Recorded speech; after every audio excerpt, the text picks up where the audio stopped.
जय जगन्नाथ सांग मैंने नमस्कार सांग मैंने आज आम बनवा भेंडी चुड़चुड़ी बहुत सहज आउ जल्दी भी हो जाए बिना पियाज रसुन बनाऊँगी तो आपण मैंने देखु लाइक करूँ सब्सक्राइब करूँ कमेंट करूँ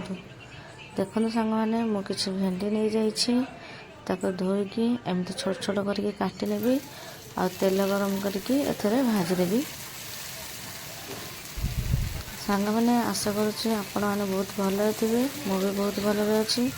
प्रभु जगन्नाथ समस्त भल रखी था प्लीज़ आप कमेंट करेंगे और लाइक करेंगे और मो चैनल को सब्सक्राइब करने देखो सांग मैंने मो भेंडी की भाजीदेली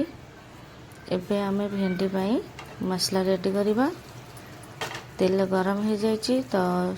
जीरा जोड़े पकईदेली आ कंचा लंकाटे और तेजपत्र खंडे पकईकी भलसे फुटेदवा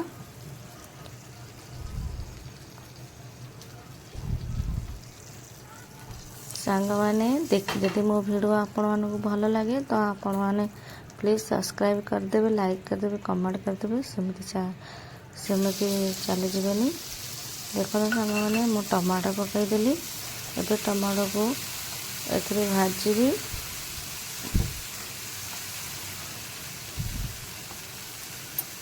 एथिरे मु किछि अदा छेचिकी रखिथिली एबे अदा को एथिरे मु ऐड करदेबी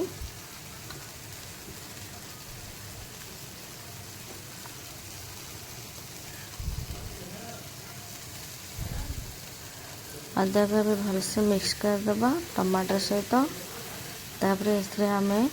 मसला देबा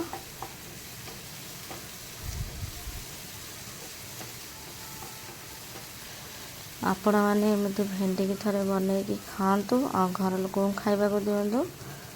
जो मैंने भी भेंडी खाइबा भल पाती एमती रेसिपी माने एमती बनईकी जदि देबे से माने निश्चित भाव खाइबे आ भल भी पाइबे भेंडी की देखो सांग मैंने मु लंका गुंड पकईली हल्दी गुंड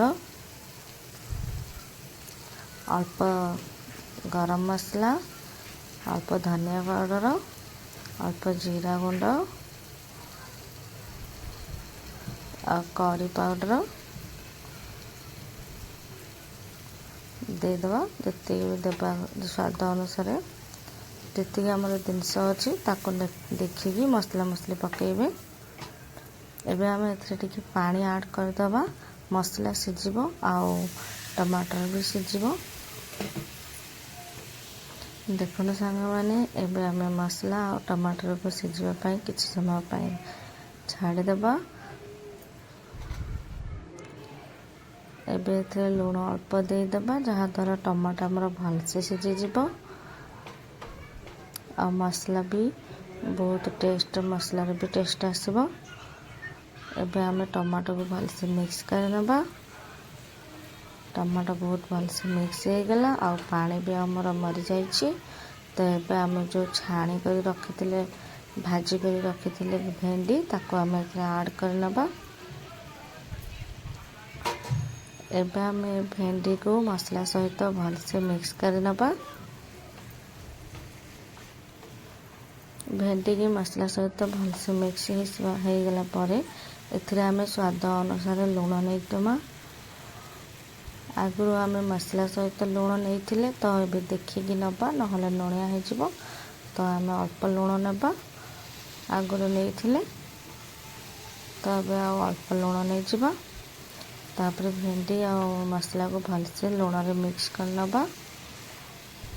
मिक्स हो आसलानी तो ये आम कौन करवा ए पानी देदेबा टिके अल्प टिके पानी देदेले भेंडी मसला सहित भलसे सिझीज आउ मिक्स भी हो जिवो एबे आमे किछि समय पाई आको ढांकुणी दे घोड़े देबा ताकि फुटी जिवो भलसे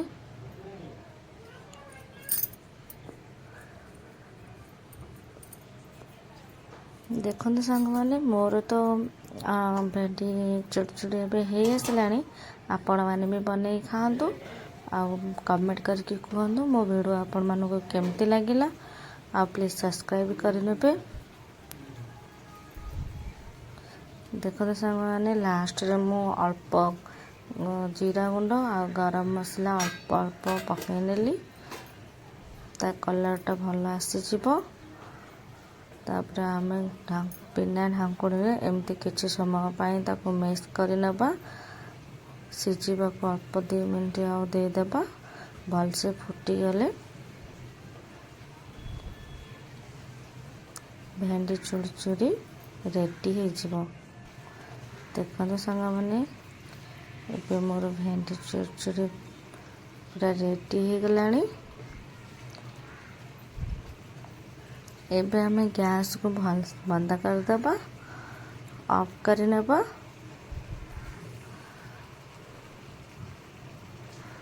ସାଙ୍ଗମାନେ, ଆପଣମାନଙ୍କୁ ଯଦି ଭଲ ଲାଗେ ମୋର ଏମିତି ରେସିପି ବନେଇବା,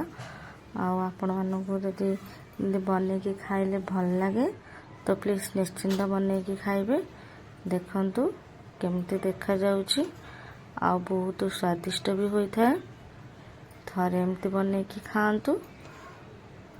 ବହୁତ ଭଲ ଲାଗିବ। ରୁଟି ସହିତ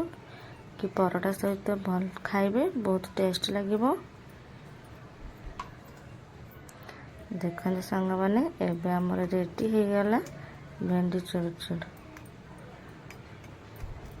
ଥ୍ୟାଙ୍କ ୟୁ ସାଙ୍ଗମାନେ, ଜୟ ଜଗନ୍ନାଥ। ଆପଣମାନେ ସମସ୍ତେ ଭଲରେ ଥାଆନ୍ତୁ, ଖୁସିରେ ରୁହନ୍ତୁ। Take care.